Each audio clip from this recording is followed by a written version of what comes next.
thanks for coming here on this beautiful day. It's afternoon in New York, maybe it's evening where you are, maybe it's in the morning where you are. So, hello and welcome on behalf of the Goethe-Institut. My name is Dennis Sartkol and I am a program coordinator at the Goethe-Institut. Today, I'm happy to present Fictive Witness, Accounting for Integration. It is the second part of a series of 3 online lecture performances created by Alex Strada and Tali Karen in 2018 during Avi Feldman's curatorial residency at Ludlow 38. The mini Goethe-Institut curatorial residency was directed by my colleague Sarah Stevenson and ended its 11-year run last year. But we just launched an online publication with a new online archive that you can visit at ludlow38.org. Tali Karen and Alex Strada are artists, collaborators, and educators based in New York City. They are both teaching artists with Studio in a School, where they teach art in public schools throughout the 5 boroughs. In addition, Alex is a 2021 recipient of the New York Foundation for the Arts Women's Fund for Media Artists and a professor in residence at the Rhode Island School of Design. Tali's recent solo exhibitions have taken place at I-Beam and Ludlow 38, and her forthcoming solo show will open at the Museum of Contemporary Arts Detroit in the spring of 2021. In case you missed the first part of the series, The Imperial Presidency and Police Power, with speakers Alex S. Vitale and Nikhil Pal Singh, you can find an archived version on our website. Before handing it over to Tali and Alex, I want to thank all of our speakers, collaborators, the technical support, our closed captioner, and my team at the Goethe-Institut, and all of you for coming. And now, enjoy the lecture performance.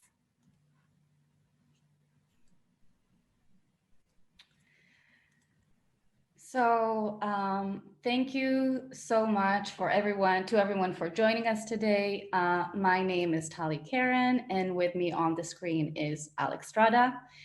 We are the artists and collaborators behind Fictive Witness. And before we introduce our speakers, we want to give you some context about the film that underlies the entire series. So I am going to share my screen for a moment. Perfect. So, structured over the course of the day, Save the President is a film that depicts a field of cracked and decaying presidential monuments and the manual labor that takes place around them.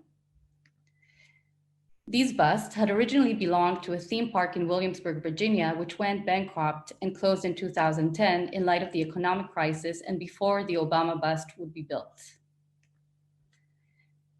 After the park closed, Howard Hankins, a local contractor, was hired to destroy the busts. He decided instead to move the sculptures onto his property and worksite, promising to restore them or save them, as he puts it. Over time and during their transports, these busts decayed and cracked. We see these cracks as fissures of opportunity to unpack oppressed American histories and to politically imagine what else might be possible. For each performance of Fictive Witness, we invite a different speaker to present a layer of narration over the film that relates to themes that lay beneath its surface. Rather than a literal description, these interventions speak to the gap between monumental representation and historical narratives that are all too often overlooked. Today, we are really pleased to be gathered for Fictive Witness Accounting for Integration with interdisciplinary scholar Noliwe Rooks and student activist and co-founder of Teens Take Charge, Whitney Stevenson. This lecture performance will ask us to consider the complex historical and contemporary significance of educational integration in the United States.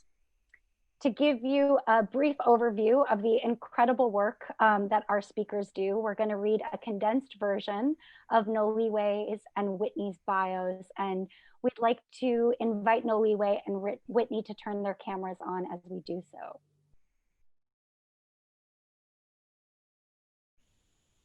Hello. So I'm going to start with you, Noliwe, with your bio. So Noliwe Rooks is a W.E. Du Bois Professor of Literature, a professor in Africana Studies, an affiliate faculty member in the Center for Inequality Studies, and a faculty fellow at the Atkinson Center for Sustainable Future at Cornell. An interdisciplinary scholar, her most recent book, Cutting School, Privatization, Segregation, and the End of Public Education, which was awarded a Hurston Wright Nonfiction Book Award, explores the long history of profiting from the undereducation of non-white children in the United States. A scholar who also engages the public, she has appeared on media programs such as Democracy Now! And has contributed to the New York Times, the Washington Post, and the Chronicle of Higher Education. Whitney Stevenson is an education advocate and student at Mount Holyoke College, where she is majoring in psychology and education and minoring in art with goals to work in arts education and human rights law. Co-founding Teens Take Charge, a youth-led organization at age 17, Whitney revolves her work around empowering New York City public school students to tackle issues of educational inequality in the city. From spoken word poetry to visual art, her pieces address Black representation and voice, a major part of her advocacy and activism. Whitney has been featured in Time Magazine's Equality Now, Chalkbeat, and in CNN's podcast series. We're going to start today's performance with a screening of Save the Presidents featuring a pre-recorded intervention by Noliwe Rooks. Whitney Stevenson will then share with us the origins of Teens Take Charge, followed by a discussion between Noliwe, Whitney, and you, the audience. I want you to please take note that the chat is going to be disabled until the Q&A, at which point we will turn it back on and we will invite you to share questions or comments that you might have. And we really look forward to hearing your thoughts and turning this into a collective dialogue amongst everyone who's made the time to be here today. So without further ado, let's turn to Save the Presidents. The title of this talk is Accounting for Integration. It's less an attempt to suggest that I want to add up the financial costs of educational integration and more an acknowledgement that integration comes with cultural, psychological, and emotional costs that we ought to take into account in the same ways that we've acknowledged these aspects of segregation. Over the past decade, I've been thinking, teaching, talking, and writing about the relationships between power, capitalism, education, segregation, and integration in the United States. I've long argued that in the U.S., land and greed and notions of racial and ethnic superiority and inferiority are foundational to the educational system. I've likewise argued that this unequal system generates profit from the chronic undereducation of non-white children.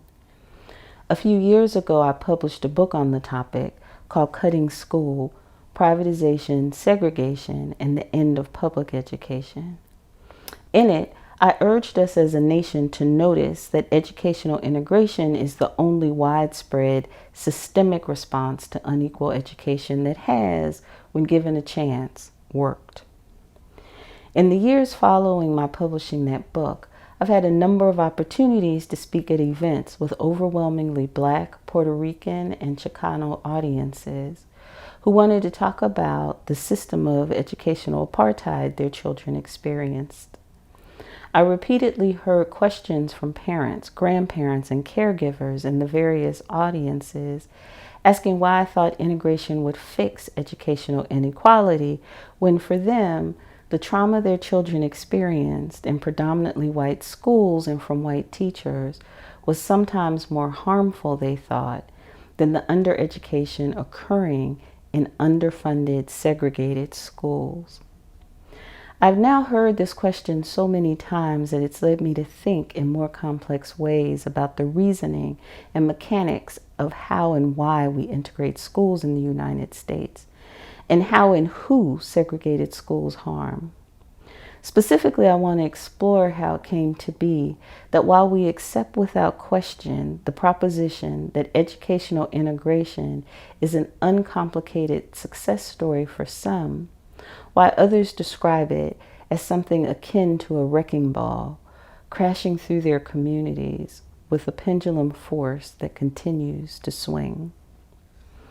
This story dates back to the first years of the formal founding of the United States Republic, when the nation's white male leaders, such as George Washington, Thomas Jefferson, and John Witherspoon, shaped a particular narrative along with specific policies that provide us with insight about the role of education, integration, and segregation in relation to skin color and leadership opportunities in the United States.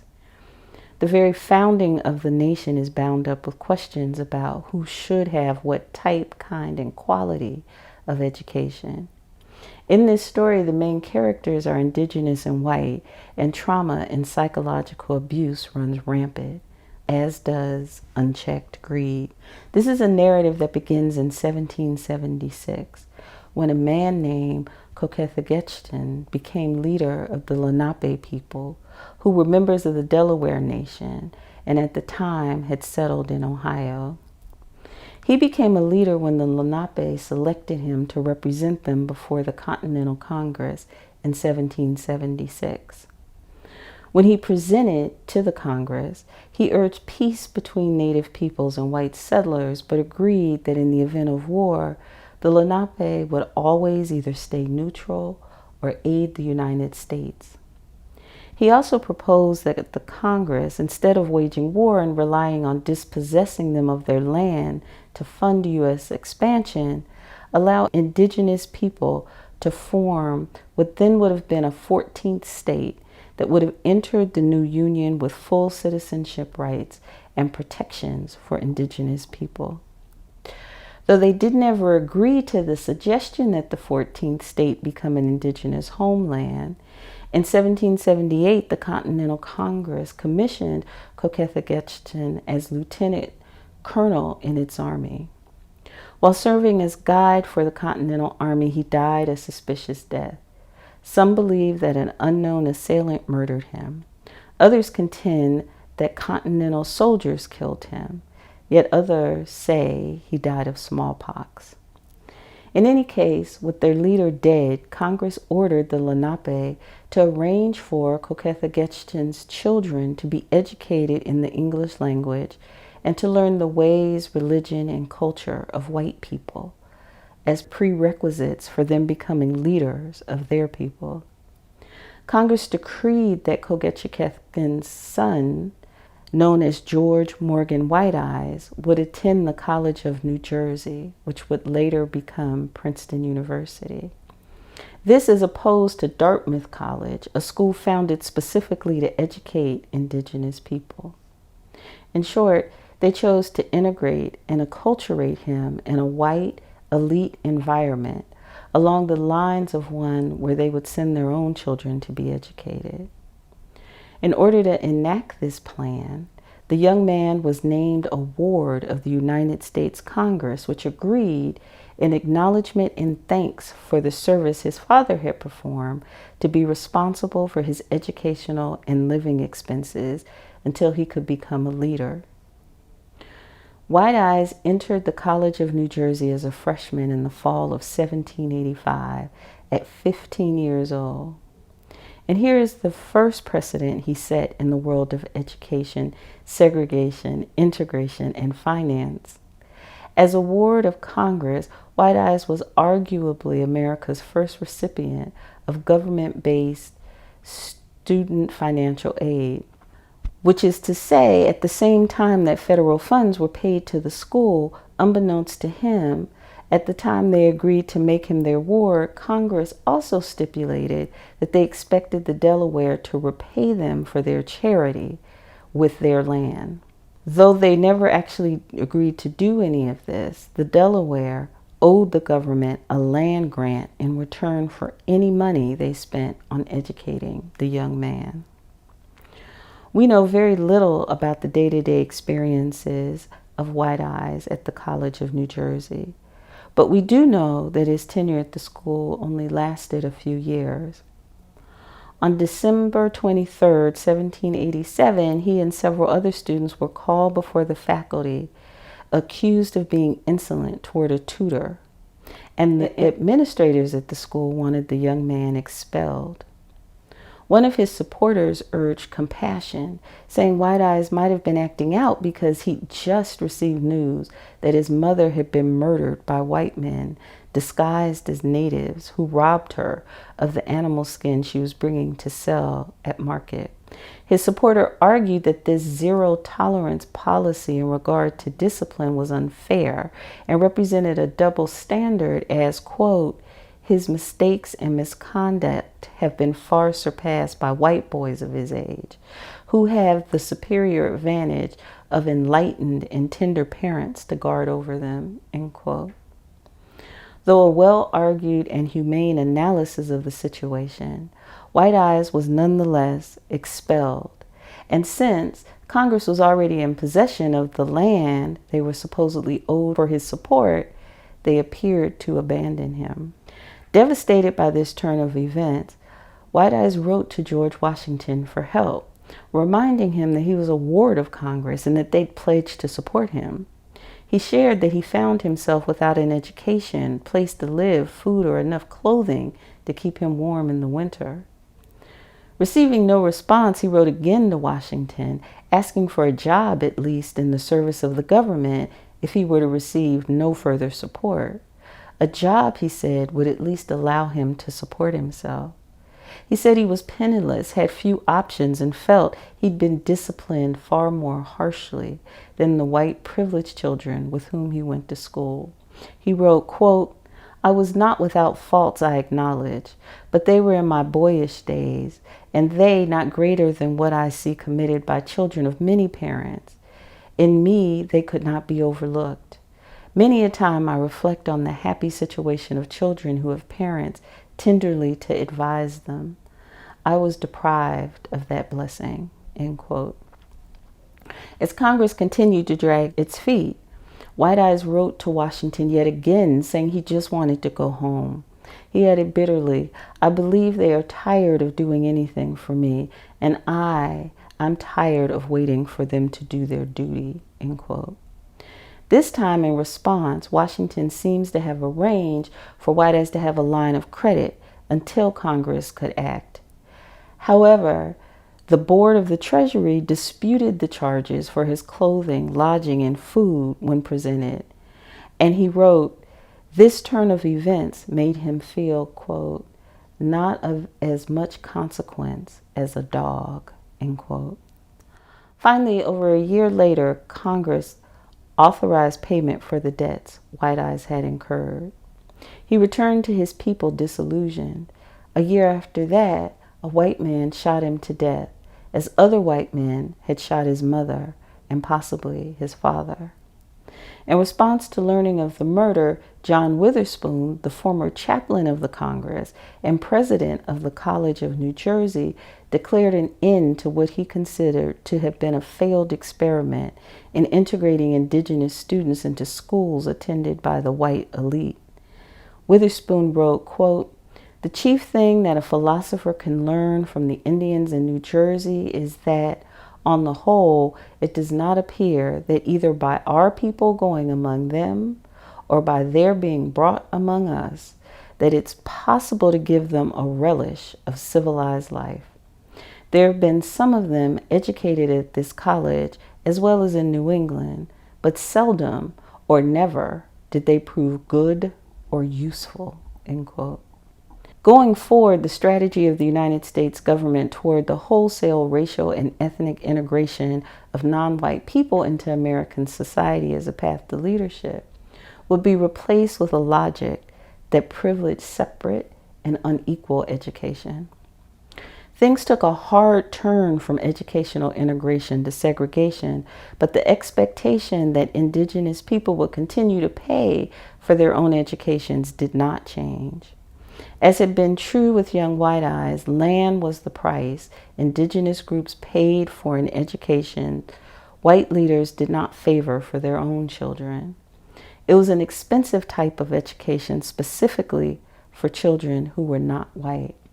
By some estimates, the United States acquired almost 1 billion acres of land in this manner. Having tried educational integration, Congress went in a different direction, enacting the Civilization Fund Act of 1819. What that means is tens of thousands of Native American children were taken from their families and homelands, some forcibly kidnapped and placed in faraway boarding schools. This act tasked the federal government with teaching indigenous children in a network of boarding schools designed to infuse them with, quote, good moral character, end quote, through educating them in the vocational arts.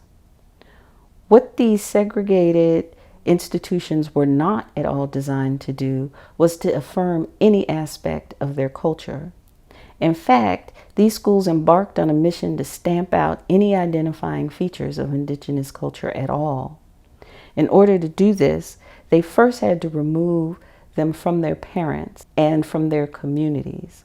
In exchange for the vast amounts of land that transferred from indigenous nations to the federal government, Congress agreed to provide an education that would set these youngsters up in a manner that would help to ensure their future success. This is not what happened. In those segregated federal boarding schools, indigenous students were stripped of all things associated with their lives and cultures. Their long hair, a source of pride for many, was cut short, usually into identical bowl haircuts. They exchanged traditional clothing for uniforms and embarked on a life influenced by strict military-style regimentation. Students were physically punished for speaking their home language. Contact with family and community members was discouraged or forbidden altogether. Food and medical attention were often scarce. Many students died. Their parents sometimes learned of their death only after they had been buried in school cemeteries, some of which were unmarked. Even though the education of indigenous children was lucrative for the government, given the forced payments of land, they were also leased out to white homes as menial labor during the summers rather than sent back to their homes. In addition, they had to do hard labor for the schools. Some survivors reported children being killed because they were forced to operate dangerous machinery. Children were never compensated for their labor, and it wasn't until the 1970s that Congress outlawed the forced removal of indigenous children from their families. Of course, though we cannot at all say that these two things are connected, by that point, it's worth noting that most indigenous communities had no more land the U.S. could take for the purposes of educating their children. Whether in integrated or segregated schools, we might, if we tried, be able to put a dollar figure on what it costs the United States to educate these children. I don't believe, though, that we can do the same in regard to the emotional and psychological costs. Thank you. Thank you so much, Noliwe, for that powerful intervention. When we asked Noliwe who she would want to be in conversation with for this event, she suggested a student activist from Teens Take Charge. Teens Take Charge is a student-led movement for educational equity in New York City. We are thrilled to have Whitney Stevenson, the co-founder of Teens Take Charge, with us here today. I want to invite Whitney to turn on her camera and join me on the screen. And hi. And before we delve into the conversation between Noliwe, Whitney, and the audience, Whitney is going to share with you the origin story of Teens Take Charge. Hi, everyone. So I'll just go straight into sharing my screen. So before I start, I just want to say I am truly honored to be here, and just thank you to Alex, Tali, and the Goethe-Institut for just having this space of showing art and showing the barriers art pushes, and also just Miss Rooks, what you just spoke to us about, and introducing the importance of storytelling, introducing the importance of history and being aware of that. I felt like that was so important in just movement in what we do as individuals and how we find agency in the world that we're in, the communities that we build, and just the engagements that we have with each other. So thank you all for this opportunity to talk and just introduce the story behind Teens Take Charge and that as you're looking at these pictures now, the many voices, the many laughs, the many just, love and joy that each and every single individual has. And myself as a co-founder, along with my best friend Nelson Luna, who is also here watching this, we find so much value in storytelling and what it does, the power it does, and the shifts that it makes. And that's pretty much where Teen Safe Charge started, before it became an official organization led by Student Voice to attack the inequities within New York City public school system, which is the most segregated in the United States. And that's not a lot that many people know. However, these students have a fight to shift that and change that. And that is something I'm going to share with you all today, and how that story began, and tapping into that history of where it all started from, because we are continuously seeing the importance of going back to history, continuously seeing the importance of realizing, in which I'm glad Miss Rooks brought up around, like, the indigenous people around, like me, myself right now, I am on stolen land, and the importance in knowing that and being aware of that, and how our history ties into where we are at present day. And so again, thank you everyone. And I'll just be starting off into this presentation. So a quote that came to mind when I think about Teen Safe Charge that kind of roots us is by Maya Angelou, a true icon, who says, "A bird doesn't sing because it has an answer. It sings because it has a song." And songs were something that were things that were in my life through different angles. And so as a young child, I immigrated here in the United States at age 4. And the songs that I was very much aware of were the ones from family members, those of my single mom, who was raising 2 kids, me, myself at 4 years old, and my sister herself, who was 14. And she came here with myself and my sister. However, she came here, meanwhile, my grandparents and my uncle were already here in the United States. And when we came here, I was introduced to the narrative of having to work hard, having to defeat the odds, go against the odds and accomplish them no matter what. The American dream that is just so well known, of coming to America to get those opportunities, to get that golden chance, to cause shifts. And that was something that I literally became a song of mine, to work hard. It is what it is. And, although it's overwhelming and it's a lot, that's how I need to act and attack these challenges, because that attacking would mean getting my family to a better place. That would mean allowing my mom to see that she doesn't have to have so many things on her plate.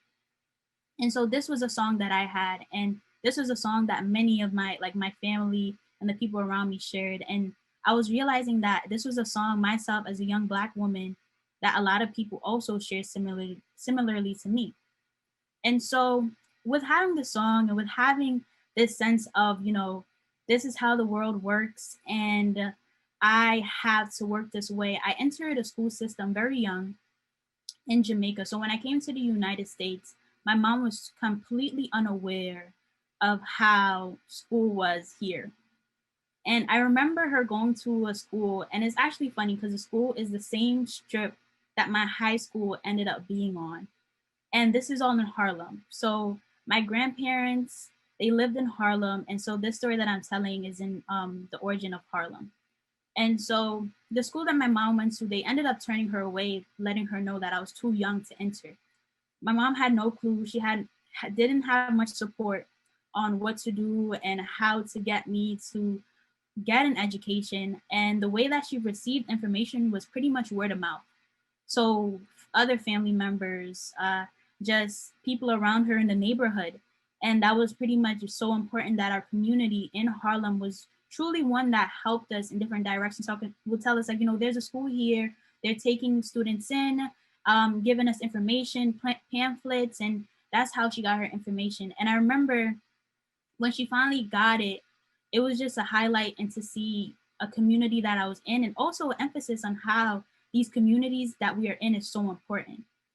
And so fast forward, I was in the system, my mom figuring it out, me having no clue what I was in, but I had that song of, I have to work hard.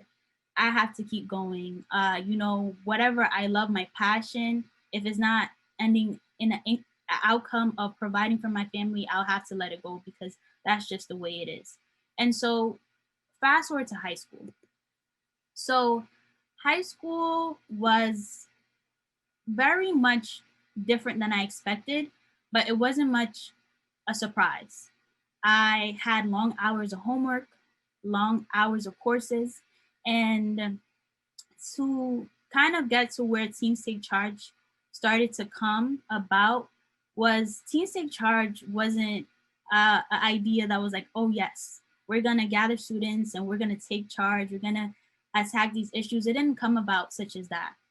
How it came about was someone giving another person, but more so someone of privilege coming to allow a student to share, give a student comfort to share.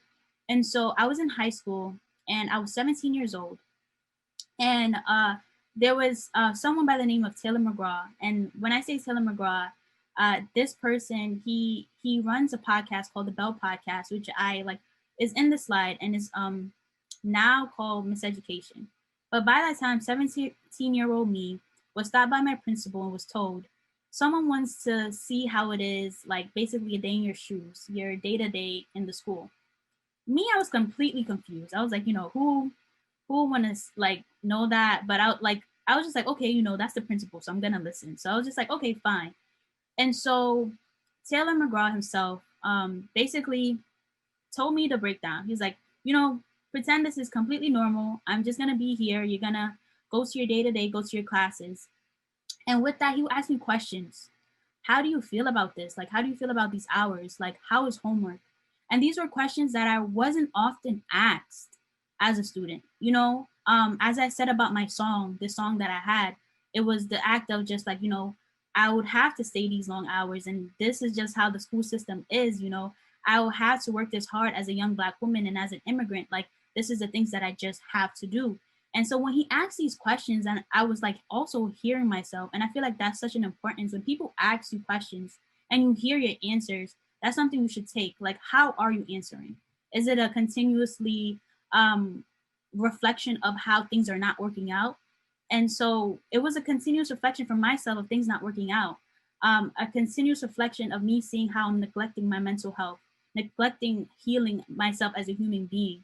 And honestly, it was things that I was aware didn't bring me joy, but I didn't know I could change. And so one of the things Taylor asked that truly sparked so much happened right after I introduced him about a passion I have, which is spoken word poetry. And with spoken word poetry came along Nelson Luna, who was my best friend, which I spoken about before, who is also the co-founder of this organization. We did spoken word poetry. We spoke about different things, just the things that we conflict us, the things that we love, we find joy in, to the things that we wish we could change. But that was pretty much in the constraints of our art. And we didn't see how we could do beyond. Taylor McGraw asked a question while we were on the podcast and asked this simple question that took us, kind of burst the bubble for us. And the question he asked was, do you have white friends? And so you're probably like, that's the question. Well, it was honestly the question that allowed us to reflect that answer was no. For Nelson himself, he introduced that his one white friend was someone that he met off of Wizard 101, which was a virtual like video game. Meanwhile, for me, I was just like, no, I actually didn't. And I was surprised to how hard that question was to answer. And I expressed how the only white people I know were my teachers. And in that reflection, I also realized, like, why is that? Why is it that my school population was predominantly Black and brown and Hispanics, and our teacher population was majority white? One, revealing that I don't have a reflection in the people that I see who's teaching me. Another thing, reflecting that a place that I did see as diverse isn't actually diverse. And so that began conversation. This conversation led to us talking in the Bronx Public Library, and you could see here New York City students and podcasters team up to share stories of inequity in schools. We was in a public area, different students from different areas started just talking. We were talking about what we were experiencing, realizing that we were lacking lacking resources from textbooks, calculators, to just like when we talked about AP courses. And it was like we were relating with our struggle. And it was in a sense, we were like, why is this the case? And it shouldn't be. And that kind of led to our first event called To Whom It Should Concern. And this is where we were gonna write our poetry. We're gonna share any artwork, which you could see at the bottom, done by one of our founding members. We were gonna, share testimonies, and that was like the basis of us. We did not have a name. We did not say Teens Take Charge, but it was one day we were all meeting. It was like, what should we call ourselves? I remember we had different names. We were like, writing through barriers, because like we're writing and we're sharing our creative things to get through these barriers, until we came upon the name Teens Take Charge, because that's what we are doing, taking charge in a system that has, I've said and shown and expressed, has taught me to be in that bubble of just like working hard and burning out.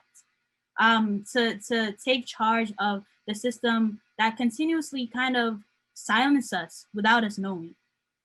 And so this to say, it has a song, going back to Maya Angelou's quote, it has a song. And Nelson and I and the many students, we sang. We sang through our poetry, sang through our testimonies, we sang through our policy work that Teens Take Charge developed in. We ourselves, the way we started was, we saw the outcome of To Whom It Should Concern. We decided that we were going to share this in the Bronx specifically to our community members. So we aimed at awareness. We're like, we got awareness and we were ignited to get to change. And this is the same thing we want for other people. And so we decided, let's spread this to our community. Let's write letters to our council members, and they're the ones who should be concerned. Let's just write these letters to people who should be making these changes. And that's exactly what we did. We had people show up, and it was just an amazing just space to have and engage and just talk. And from that, we were like, okay, how can we expand? And this led to being in the Schaumburg, to Brooklyn.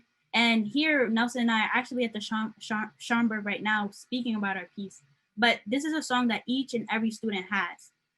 Something, however, that does come up is, as students, and as I share this from a student perspective, I'm pretty sure there's adults who are watching this right now, or even students who are watching this right now, and I hope this inspires you. But also just like with activism work, what can happen is that we neglect our studenthood. It like in a sense, we neglect that we need to heal. We need to also focus on ourselves as individuals. And while we sang, our voices oftentimes could go out. And so we had to remember the song we were singing. And with me sharing this story, and with us continuously being revealed to what history is, I just call on to say that there's so much importance in knowing history, knowing where it all began. Because even now in our activism work, as we speak about from starting with our equity plan, to now talking about screens in school that's very much discriminatory to students and lacks a sense of fairness to different students from the Black, Indigenous, POC communities, we are also fighting so hard that we kind of don't tap into that joy and fun. And so as we're going to work in CTC, I go to this last slide. And I want you all to just, taking these smiles, taking these, eating pizza while having a megaphone, taking these grins, and taking that, we are students who want this from the system. We want a system that evokes these emotions. We want a system that is integrated, but not integrated by how the government perceives integration to look like, but how we see integrations as individuals. And so as I leave this all with you today, I say, think about these students at the forefront. In how ways can you support these students? Because they are the voices that should be centered when it comes to education. In what ways, maybe you're hearing about Teens Take Charge for the very first time. How do you continue? Don't just leave this here in the Zoom call, but even just look up what is Teens Take Charge and how can I make them or help them take charge? And how can I help that amplification of their voices? And so I leave this all to just wrap up and say, stories matter and the voices we center matter. And that itself navigates what we pull in, what we grow as a community and who we all just develop as individuals, and what we see as the future and hope to look like from our education system, from just, our judicial system, justice system. It's so many things is connected and is a domino effect. And so I just thank you all today for just listening and being here and just sharing. And thank you for just hearing TTC's origin story. Thank you so much, Whitney.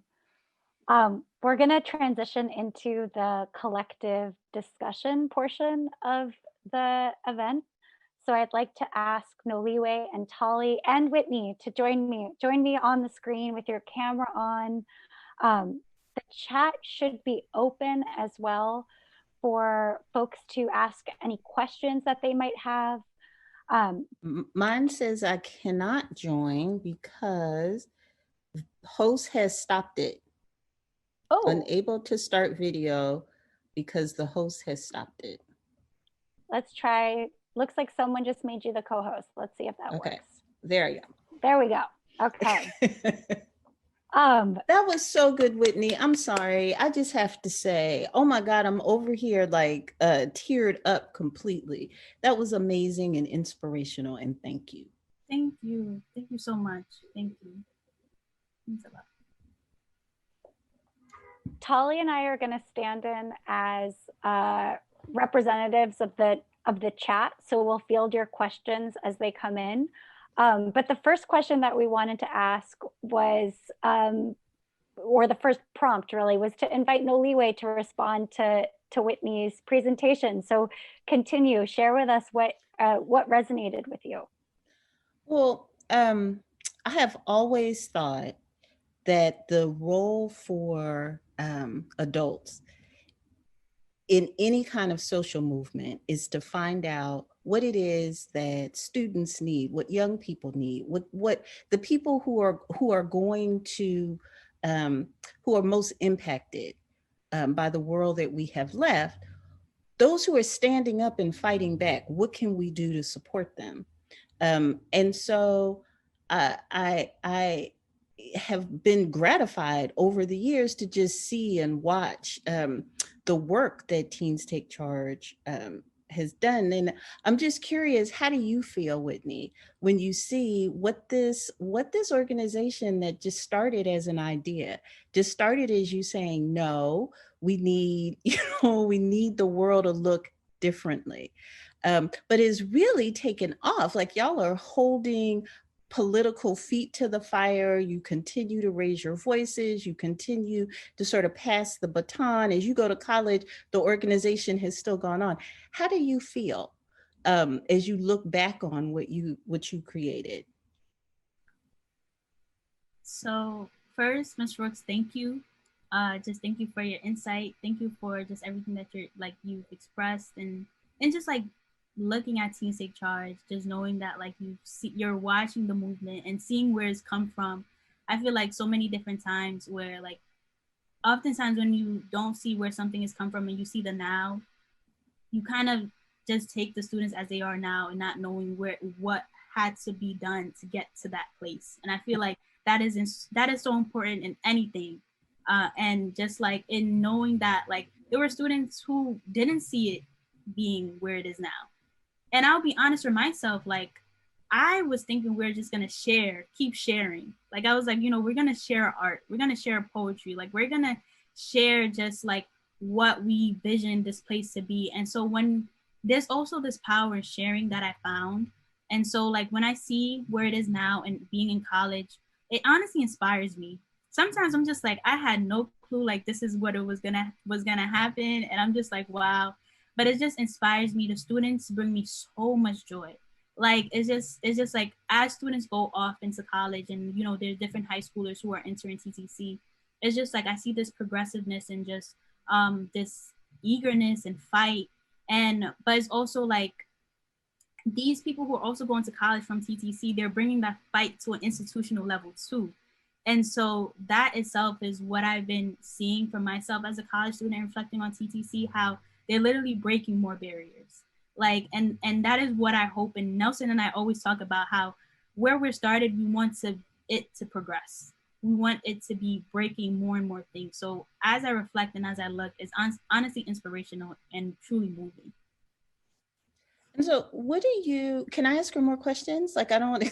Please, So yes. when as you imagine the future, right? Like we have to be able to dream. And as you said, part of this work is hard.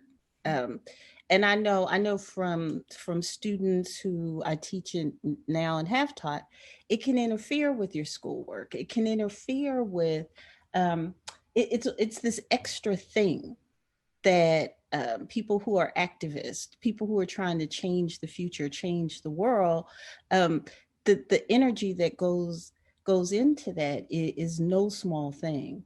And so I'm grateful to see you talk about joy and the necessity for joy. But as you envision a world, as you just think, this is where I want to live, what does that world look like in relation to education? If we get there, this generation, next generation, what do you want it to be in the end? I really like this question because it's like pushing to dream. And I bring up Nelson a lot because we have these conversations, but it's just like Nelson continuously like emphasizes the importance of dreaming. And that is something like TTC also like pushes, is like this emphasis of dreaming. And when he reminds me of dreaming, it also reminds me of hope and the power of that. And so when I think about like what I see, one, I'll start from a basis like zoomed out thing of just like loving to learn and wanting to go, like in a sense of like wanting to go to school. And with that being said is understanding why may a student not want to go to school. So being aware of circumstances, circumstances being living situation, just even beyond living situation of that systematic racism that it is very much present. And so that itself, I vision a dream place to be one where a student wants to go to school. They want to be educated. They want to, and also able to express to their educators what they want to learn, and that being taken in. In a sense, even let's say we have points where, like, I'm gonna be saying ideas. So, so even in the sense of where, like, let's say the student is learning, but they're also able to teach too. Mm-hmm. And so like having students be learners, but also be teachers, and that being a thing that's normalized. I feel like that goes a long way. That goes a far way with just that power a student realizes that they have. And even as students now who are learning in schools or learning in classrooms, they have the power once they've taken in information. I feel like that will truly just show them what they can do as individuals, who they share with, what the stories that they bring. And I think another thing with school and education, I feel like the outside world and education, I feel like it shouldn't be something that's like separated in a sense. Like I feel like oftentimes like the school is a safe haven. Like I feel like you have to acknowledge what is going on outside, what the student is facing outside, what the student may be facing in the housing situation, housing insecurities, just many different areas, in order to nurture them as individuals, that patience that's needed.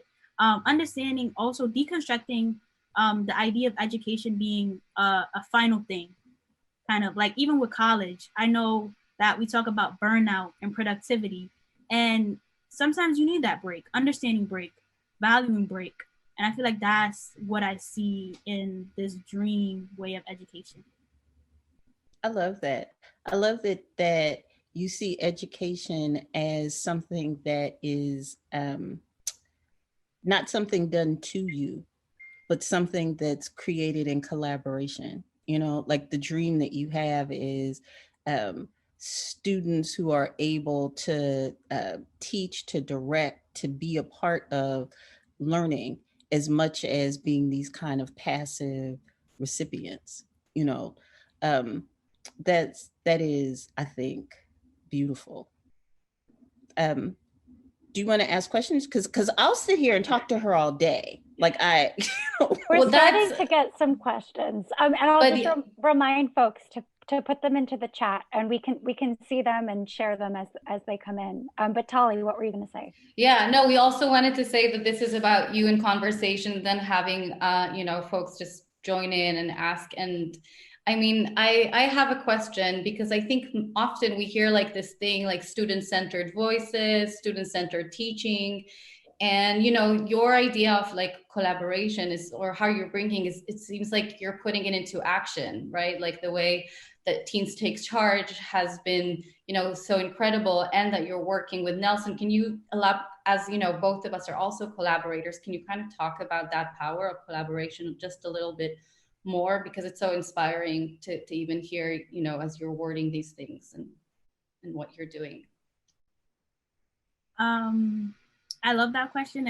I'm probably like, I love the questions because I feel like it's provoking a lot, and also just like bringing up memories and just conversations that I've had. And so collaboration with Nelson, and I just feel like in activism work, in any work that you're pushing for change, it's so important to have someone that you're doing the work with, or just having, in general, just having a support team. We reference this joy. We have to be reminded of joy somehow, because we could forget it. We can forget rest a lot of times too. And so we have people around us that remind us of that. And honestly, that I will share is Nelson and I, as collaborators, he oftentimes just, like just speaking in terms of our relationship is what moves TTC. And those are the relationships that we truly push for our students to have with each other, because it's like, we want you all to engage as a community, and that's how you become community members for the ones outside. And so Nelson and I both, as just like friends, best friends, we are able to just remind each other of where we've come from, in a sense, because sometimes we forget, like, we've gotten to a place and we are only focusing on the difficulty of it now. And so he's like that reminder. He's a reminder to dream. He's a reminder to heal. And I feel like myself as a Black woman, I find it so hard, because a young Black woman specifically, I find it so hard to just, you know, magnify on that healing, magnify on that rest, because I truly internalize this, you know, burnout of just like working back to back to back. This is what they see, and this, I can't have this like representation of me. And we need those people to just like release and just like remind us that, like, you know, it's okay, like it's okay to be human, but also understanding why why I was doing that in the first place, because I feel like that's also important, because it's just like, I did not internalize that as an individual. I was nurtured to internalize that and to practice that. And so as a collaborator, we oftentimes just remind each other of those emotions, and that's what allows us to remember those things for our students and make sure that they're healing, make sure they're finding joy in the activism work. And so that's pretty much a lot of like our collaboration work, if I answered the question. Sorry. We have a question from Andy from the audience, who states, and it's a question for Whitney, this notion of shared governance between educators and learners, and he puts both educators and learners in quotes. It's so beautiful and necessary. To make it personal for a moment, what types of courses or lessons might you want to teach? Would there be a lesson you would want to share with your teachers in particular? Wow.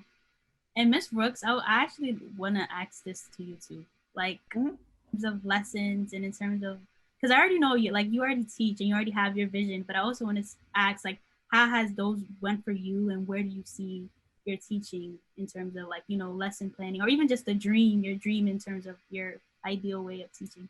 But for me, No, go ahead.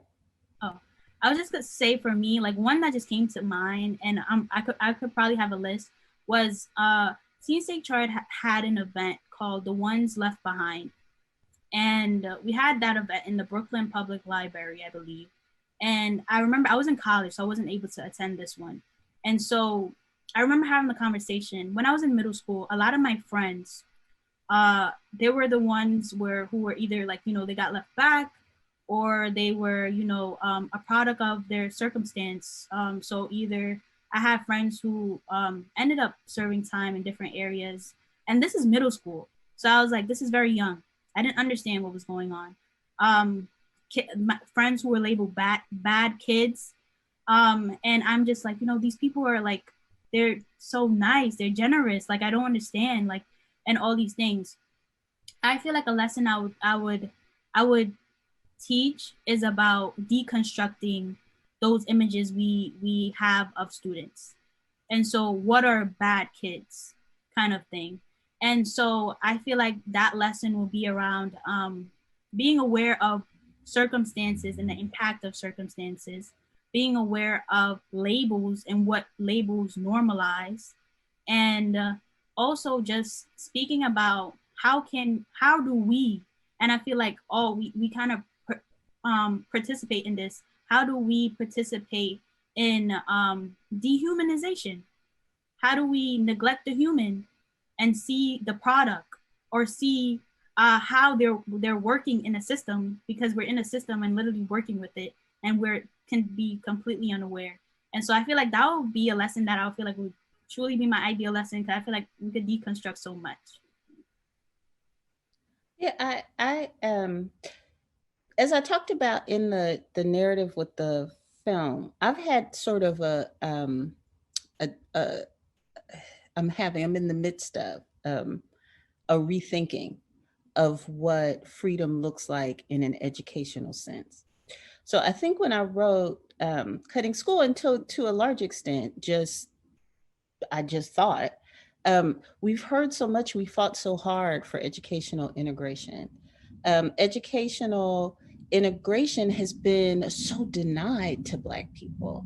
I talked about the beginnings, right? Like, we had the founding fathers go from, if you want to make a leader, they have to be, people who are not white have to be educated in the same ways we educate our kids, to a hard turn to, okay, we actually want to educate them to subservience. We actually don't want to educate them to lead. We want to educate them to accept their situation. And that's what segregated education was. And so from all of that, for the longest time, I was kind of like, freedom for Black people and for the dispossessed and disenfranchised has to go through integration.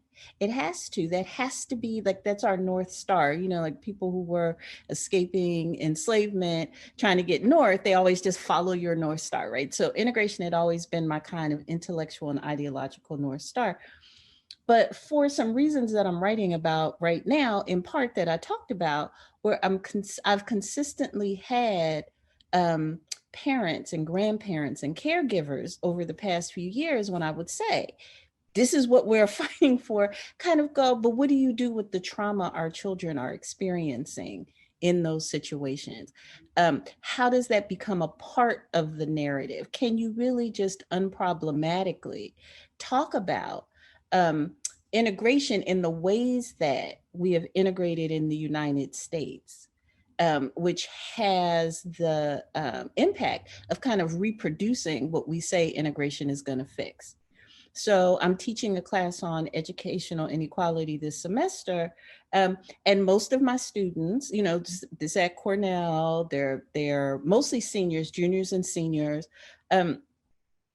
And they talk about, a lot of them are from New York City, and they talk about how even in schools that are integrated, even in, especially the kids from New York talk about when they either tested in or went to schools in New York, they'd be integrated schools in terms of just straight numbers of people there, but who's in the honors and AP tracks? Are there honors in AP tracks? Who's being educated in what kind of way was reproducing the same thing that supposedly we were fixing. And the thing that I get from them, and what I get from them regularly is, and we didn't notice until we came to this class, did these readings, were asked to think about it, were asked to dig beneath what we were always told. We kind of didn't notice that integration was reinforcing separate and unequal in all kinds of ways, even as we say that, it's not just the schools. That's before you even get to the fact that a majority of schools in New York City are racially and economically of one race or another. Like that's talking about the ones that call themselves integrated. Like that's a whole other kind of thing, which has led me to this moment where I'm really kind of rethinking, and my students help me with this regularly year after year. If white people and wealthy people are this committed to not making schools hospitable, to not making the education on offer in supposedly integrated schools at all useful, is that a construct that we still need to cling to unproblematically? And like I said, I'm not, which is not me saying, let's all go back to second, like I don't know, I'm at this moment where I don't know exactly where that leads, right? Like that thinking, but I am thinking that in my teaching and in my work, that's the dialectic, that's the complication that I need to figure out for myself before I can claim or proclaim one thing or another in terms of education. If I know, if parents know, we send our babies to these schools and they're aggressed, they're undertaught, they're over disciplined, they're not necessarily being educated, and no one will listen to us when we say that. But we send them to tragically segregated schools and they're aggressed, they're undereducated. They're, where is the sweet spot? What does that look like? And what kind of conversation at this point do we need to be having? So I don't have a vision of what it looks like, but I have a sense right now of the conversations that I think we need to be having that we're not.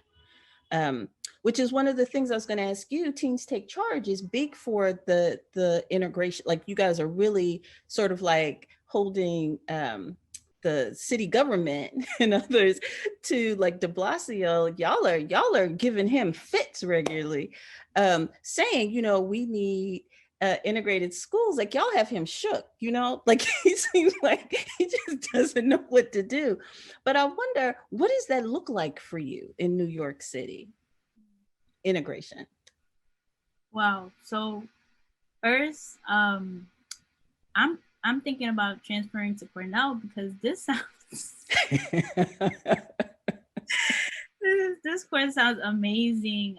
Someone had asked, what college are you in? I'm in Mount Holyoke College in Massachusetts. And honestly, with everything that you just said, that's a place where teens take charges. I remember we had a meeting, and I think a student, it was definitely a student, and they asked a question, and it was like, what if everything that we're fighting for with CTC, like teens take charge right now, isn't what the people want? Like, what if there's people right now, like that, there's students that they don't want this? And it was kind of like a step back. And this student, their name is Stephanie, and I say that their name because, one, there's such a powerful aspect of Teens Take Charge, and they push us, they push the organization, and they push us to consider, how are we making sure that we're not replicas of the system? How are we making sure that we are implementing voices that may not be here right now? And I felt like that was so important because, one, when she shared that, it was like like, we're kind of going forth in a process and we're having the students we have now, but how are we making sure that we're not forgetting community? How are we making sure, yes, we're bringing that fire to Bill de Blasio, Carranza, like, yes, but how are we making sure that with that fire that we're bringing, we're not leaving our community behind? And how are we making sure that we're doing groundwork, grassroots work with those communities? And so when you said this about integration, I feel like that's where we are with TTC too, like with rethinking. And I think what you said about, like, that integration, how are we making sure that we're considering the trauma with that? How are we making sure that we're not just integrating students and they're not understanding each other? Because it's like the system already is working. They're born into the system. And there's a point where, like, things are working in the favor of the system? How do you make sure when that integration happens that, we're not kind of seeing conversation around trauma, or like there's like an amplification of trauma because of this integration? And even the question of like, okay, they're integrated, but now there's a sense of like people are only clinging to the people they are aware of. And this comes from safety, and this is psychological. I'm gonna be with the people I feel safe with. I'm gonna be with the people that I don't want to go into a danger zone. How do we deconstruct that? How do we teach that? And I think like, I feel like what you just said, Ms. Rooks, I feel like it's so important that you're talking to your students about this, because you can't just have a plan to integrate without looking at the psychological, the body, the mental, the healing that goes into that process to then fully do it. Because a lot of times when we look at our government, they kind of do things to help community, and we see the products of that. So how do we be replications of the government? So I just feel like, yeah, we're definitely in those places. Yeah, one of the things I just published a little piece on HBCU. So I went to Spelman College, and one of the ways I think that white supremacy works is it has led us to never consider the fact that you can be in, for people of color, we don't have these conversations about white people or rich people. White people and rich people, we are completely fine with them being by themselves, having institutions with only them. Like we're completely, like it's just not an issue, other than you might want to say you need some anti-racism work, but we're not shook when we see it with non-white people and certain groups of Latinx folks, certain groups. The association with segregation, the association with you being in a community or a school with people who look like you is immediately negative. It's immediately less than. If you have teachers and students of the same race and class, it's awful. We need to, and usually it is because it's underfunded. Usually it is because the buildings are falling apart. Usually it is, right? But those are very specific reasons that we think of segregation as negative.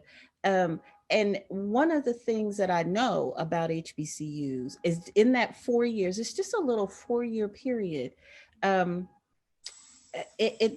As we constantly talk about, Black Lives Matter, here are schools that are literally founded on the ideal that Black lives matter, that Black intellect matters, that Black uplift matters, like the Black cultures can be multiple, and it matters. And but you will find, and who are still educating the heck out of Black kids, all out of proportion to where the how small they are. And this came about because I was thinking about the election, and how many. I mean, so the one thing about if you go to an HBCU, you're always noticing who else went to an HBCU for undergrad. Like you just sort of notice it. Sort of like you notice when people were from New York, you're just like, that's a New Yorker. That's so. Kamala Harris, everybody was talking about, but there was also Keisha Lance Bottoms, who's the mayor of Atlanta, and her city is the one that's busy like turning Georgia blue, right? And she went to, let me not get it wrong, I think it's Florida A&M, I think, but she went to an HBCU, and then one of the senators that's in the runoff went to Morehouse. Stacey Abrams, who registered voters left, right, and center, is Spelman, and we have Howard in the mix. You have, and I was thinking, all of that brilliance, how could it be? Is it possible to think that just giving smart, ambitious, politically minded Black children the opportunity to be nurtured, to be cared about, to be accepted for just those few years, we're going to affirm your culture. We're going to affirm who you are. We're going to make sure you know that there are writers and thinkers who look like you. If just that is enough to propel that kind of group of people, how do we reproduce it in this day and age without hanging our heads and feeling like we can't be by ourselves? That's inferior, right? Like, so if New York City is the most segregated city in the country, there's no school system in the country, and there's no actual will to change that, because I believe because white people don't want it changed. Like the big reason we don't get it changed is anytime you make any movement, you have members of the white community who go, "That's awful, stop it." Or my kid's going to be harmed by that. Or I'd rather it look another way. So that's the context when I say white people just don't want it.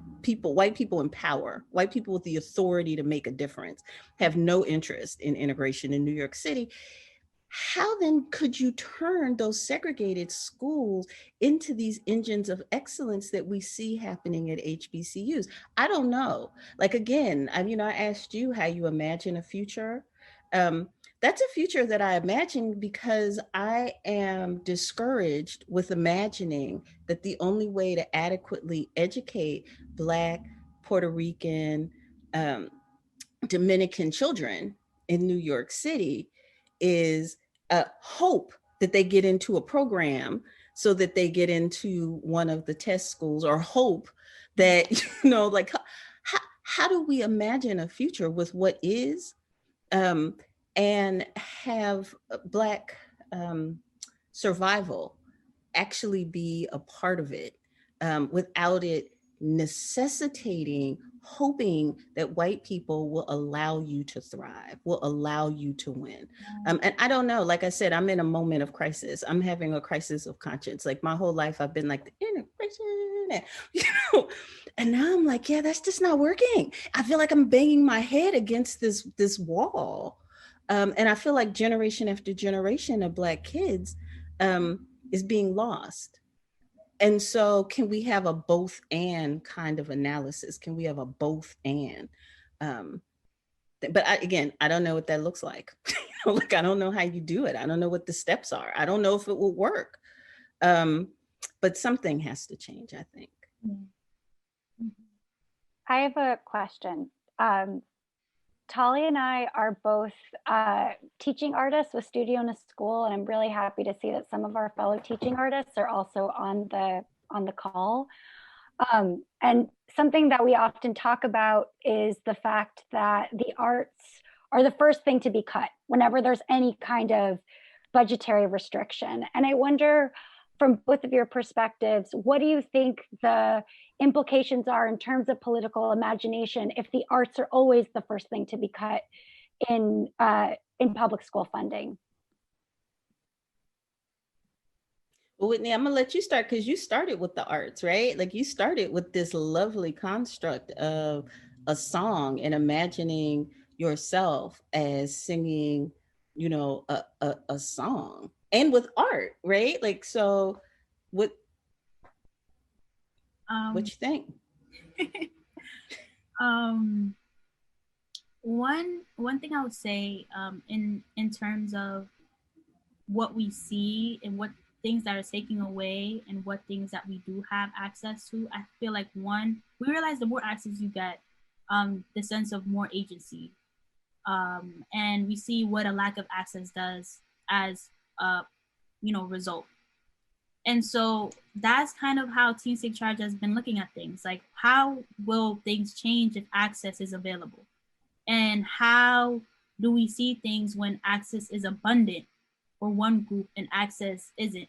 One thing I will say, I was in a talk prior, and we spoke about accessibility and the innovative, like how innovative, Black students and Hispanic and Latinx are just innovative in what they create when they do not have access. And one I was gonna say, Ms. Rooks, to that was kind of like, these HBCUs is a reflection of, like, we will take and bring and use and utilize what we have and bring it to life and bring success out of it and bring people together. So there's a sense of, like, we are gonna keep going, we're not gonna stop until kind of like structure and what we keep seeing. And so, like, that was something I wanted to say. But when I think about art, I think there's so much power in it.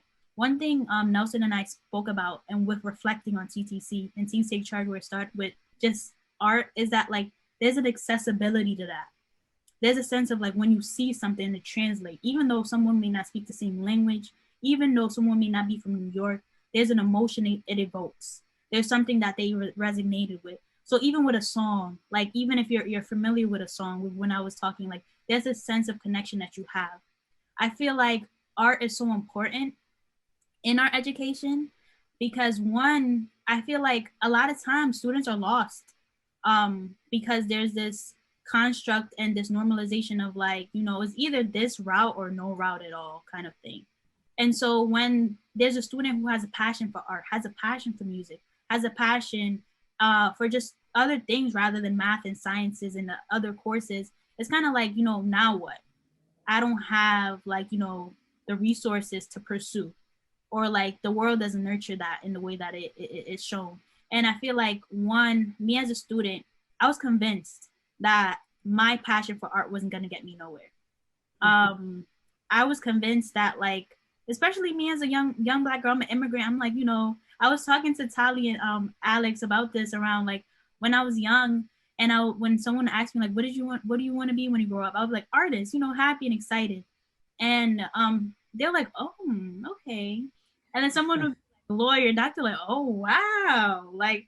And I'm a young child, like, you know, that innocence is like kind of, you're like, you know, yeah, no, I'm not gonna be an artist, you know. I was like, I don't know about that, but I just realized this shift and in reflecting of just like, I'm noticing that artists get famous. Like I remember when I was young and I was telling Alex and Tali this too, like around like, I was like, artists are getting famous when they die. I don't think that's something I want. And so, so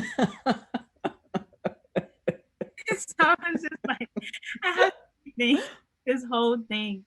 And so when I went through that process, the system nurtured it.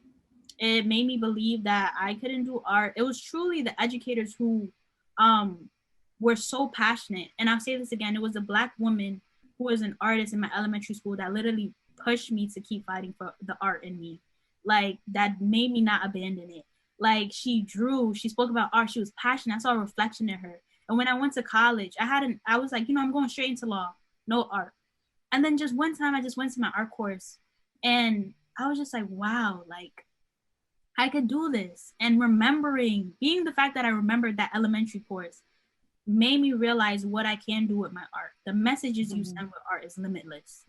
The boundaries you break with art is limitless. And so I believe there's so much power in it. And so when I hear like, you know, cuts in art, when I hear, you know, we can't afford this, is, you know, I said the saying once, like, something is not understood if you never put the energy to understand it in the first place. If you had the mentality of like, you know, math, science, English, this is what's going to pursue you in the world, then that is what is going to be solidified. And you will never see what art truly can do without trying to understand. And I feel like a lot of this, the school system and the school structures are nurtured around that. And it feels like we have to just have an art school and that be that, or it can't be merged. So I don't know if this answers the question, but that was kind of my response. And Ms. Rooks, I like. So let me say, I'm actually married to an artist, and he directs a photo program at Maryland Institute College of Art.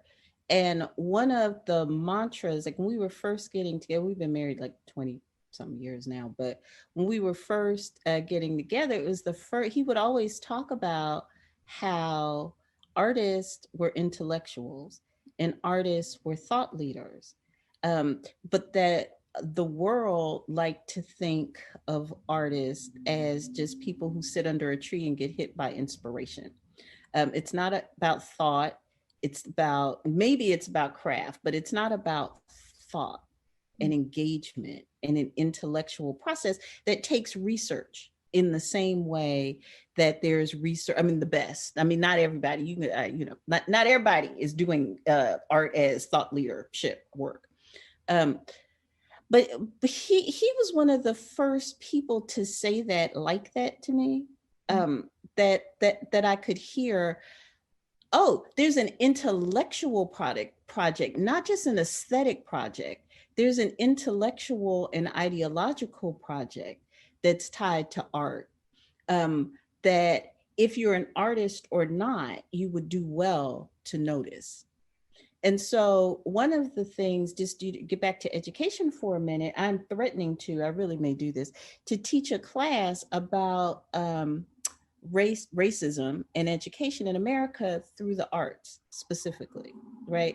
Through film, photography, painting, because I find that well, one, in the film, that's where so many people think that they understand what education is and isn't, especially for Black and Brown people. So they have seen films like Freedom Riders, like Stand and Deliver. I mean, when I ask my students, and I ask them because I don't have the answer, what film, what Hollywood productions or even independent productions have you seen that actually has Black education be something that is excellent, that has Black children in relation to education, Black schools, Black teachers be something that we would aspire to. It is far easier to come up with the ones where there's a savior who comes in who doesn't look like the children, and then teaches them Bob Dylan was an artist, or Bob Dylan, like learn this, or what the struggle that we have just in that one medium, the narrative, that we consume, if we know it or not, that's produced, sticks in our mind and makes other things possible, is one of the reasons I want to do film. And then you have all of these visual artists and photographers who are in dialogue with those narratives. You have people like David Hammond. So you have all these, I don't start going, but you have all of these like artists who are constantly picking apart the ideologies underneath that underlie some of those films. And so I keep threatening. I haven't done it, but to do an entire class where we just center what artists have had to say about race and education. And I think it would be a far more complex representation than I'm able to get. The reason I want to do it, than I'm able to do in books that in a semester that students are actually going to read. Like I could probably manage it with grad students because I can give them a ton of stuff to read. But in 12, 14, 15 weeks, with students who have 5, 6, 7 classes, double majors, and a couple minors, how much they're actually going to do to get to, because the purpose of education for me at this point is really to have students get to the point where they believe they know enough and are confident enough to dismantle this, and tell us, lead us where we need to go. So you need to know, there's some things that I can teach you that you need to know, not you, my students, you, right? You need to know it before you can understand it well enough to dismantle it. And that's what I see my role as, but how can I give it to you in a way that makes clear that the next leg of the race is yours, and it is not to reproduce what we see as oppression. And I think that art is key for that. It's funny you say like the film first. Like if you end up doing this course, I feel like it's truly gonna be a beautiful one, because I find so much power in that, especially with the question you asked about where have you seen a film that didn't show like, that savior coming in to save those students in that circumstance or situation. And I thought about it, and actually, so I took a video film class in college this year. And one of the pieces that I did was about just representation of teachers. And I struggled with actually like thinking of like that same question you just asked. And I was like, what are the films that evoke the sense of like, oof, like I was moved?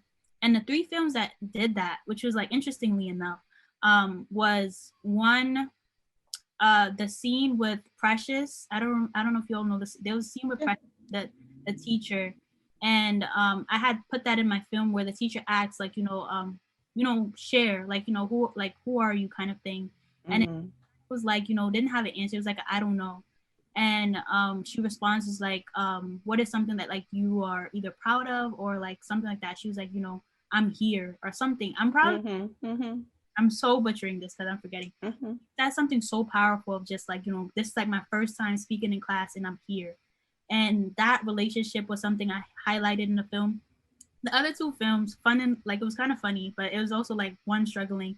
But one, Sister Act 2 was another film that I thought about. I see that.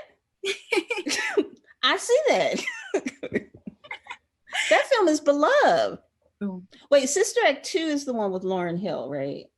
Yes. Yeah, that film is beloved. Yes, I would teach that. I absolutely would. Okay, until you hear the other one that I'm gonna say, you're gonna feel like, so stay tuned for that one.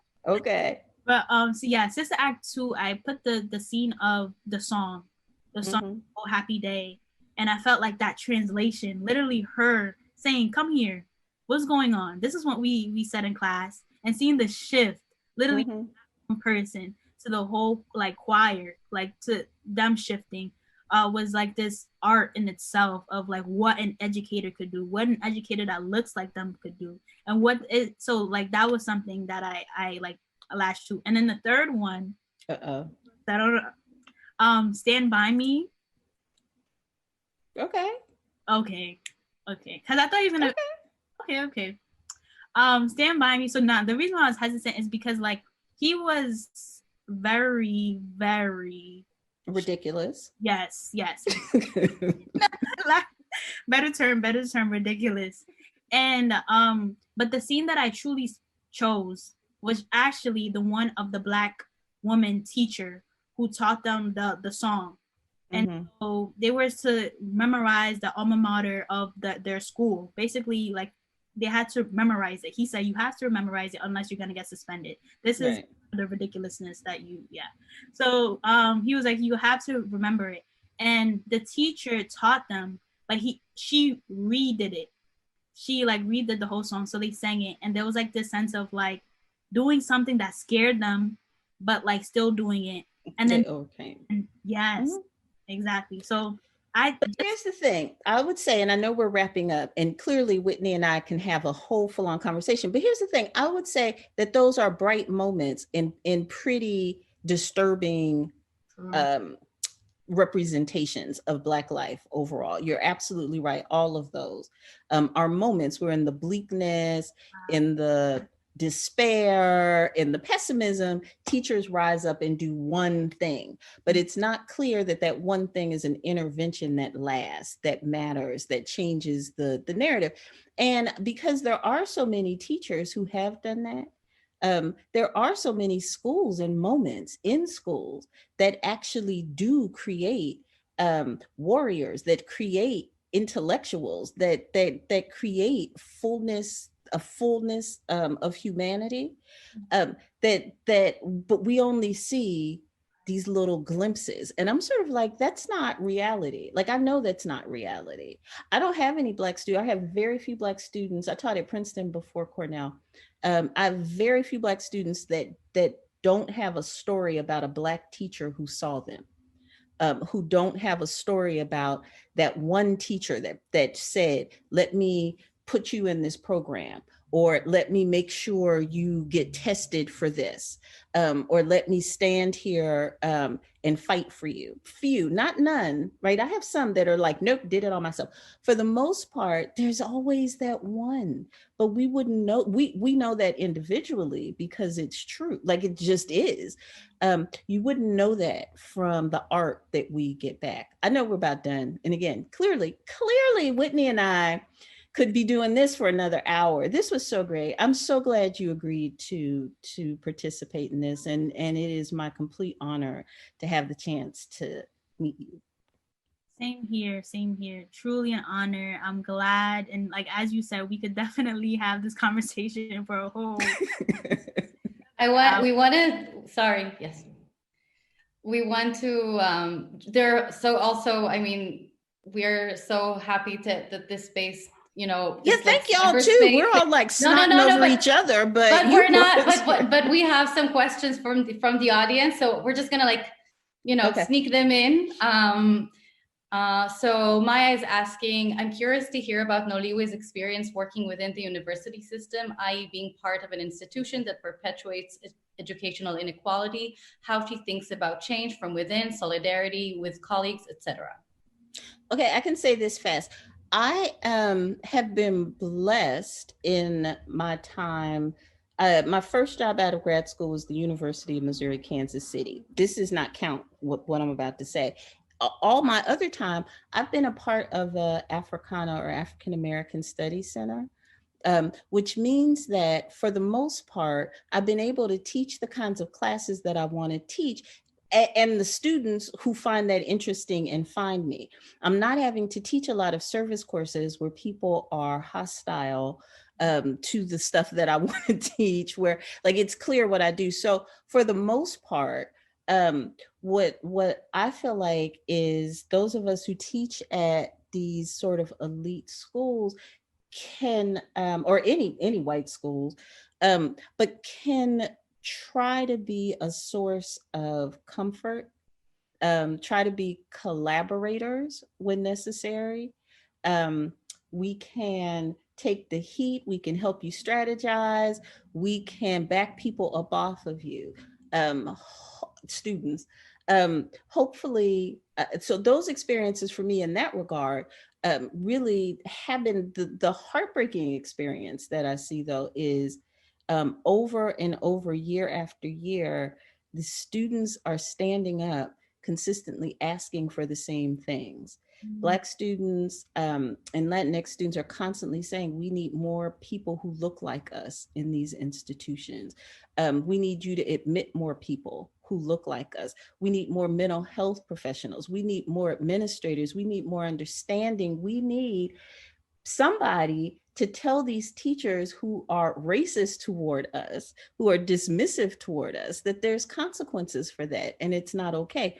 And the institutions don't actually usually respond that much. So while I feel like we perform some kind of service, a little port in the storm, the magnitude of white supremacy and the ingrained nature of Black inferiority within that mean I don't think they're not going to turn into like freedom schools. Like they're not, there's only so much that we can do, but a lot of kids just come there because they want to get a job. So, I think that happens.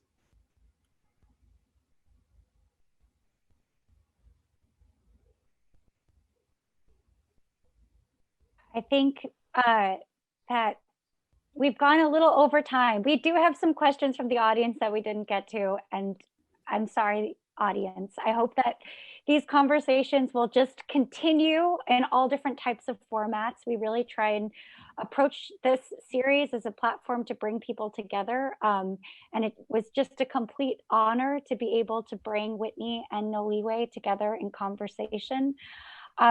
Noliwe's intervention within the film was just incredibly powerful. We've now watched it many times editing it, and I want to go back and watch it again. I feel like I just keep learning from it. And it will be available on the Goethe-Institut's website, along with documentation of this whole event, this whole discussion.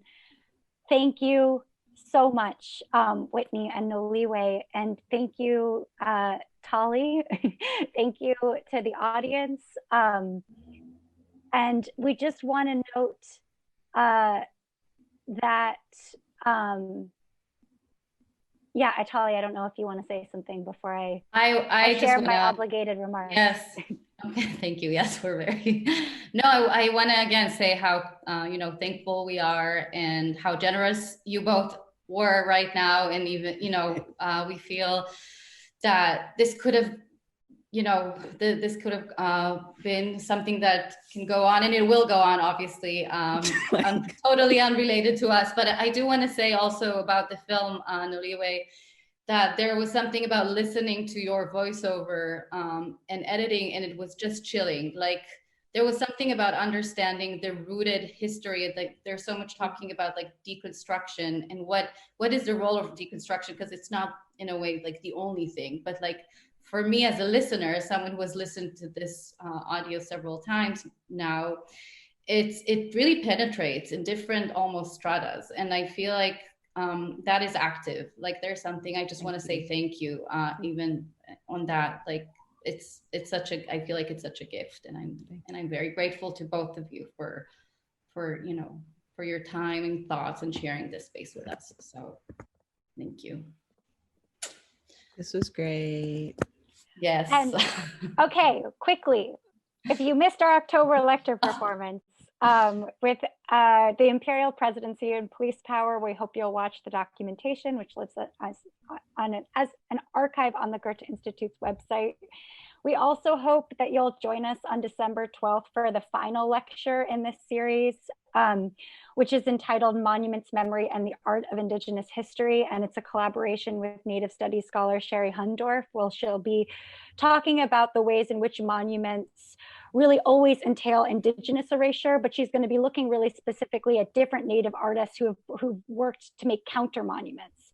Who've worked to try and kind of create other modes of representation that really challenge the more kind of traditional, albeit you know, cracked and decaying representation that we see in the film itself. So we hope you'll join us on December 12th. And we also really want to thank all the people that helped make this work possible, in addition to Whitney and Noliwe. Tuto Durkak Somo has been helping run all the tech. Thank you so much, Tuto, for all of your hard work. And thank you to everyone at the Goethe-Institut for their support of these experiences and for making them possible. Specifically, thank you, Denise Sertkel and George Schumacher. And with that, we hope you enjoy the rest of your Saturday, and we hope these conversations will continue in other formats. Bye. Bye. Bye.